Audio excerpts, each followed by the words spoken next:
Alright, wiring is ready, and I want to give you a look at it before I screw this panel to the side here. Okay, so here's our two switches. This one here selects if we're going to use a DC power pack or we're going to use the DCC.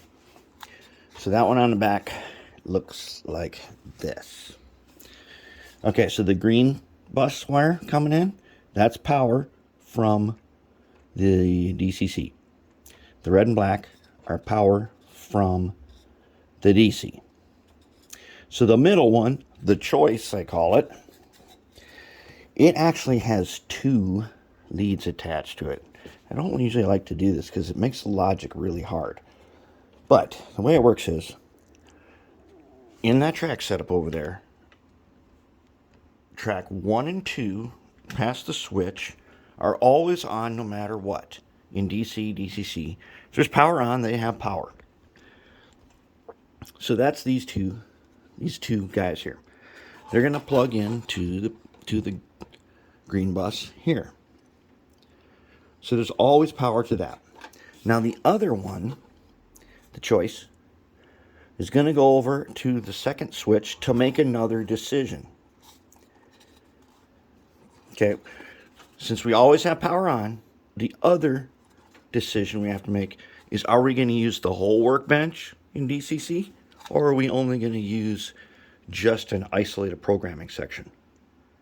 Now, even though it says power district, it means the whole workbench is still the programming track, and I suspect that I'm going to figure the fly swatter problem, and the workbench will then, it won't be necessary to isolate. Unless we're doing something weird like QSI or something. Okay, so then what happens is the power that's coming in from wherever is coming over to here. The choice. That choice is power yes, or the blank ones, no power at all. And that's how these switches are going to work. And then it's a good thing I put that great big bus in there. I didn't really know when I was going to use it at the time. And then I do have the one track over there who's got a toggle switch. This track can be turned on and off. This is where we've been storing those cranes that had lights and stuff in them. Those lights are really bright and sometimes get annoying. So we can just kill power to that one.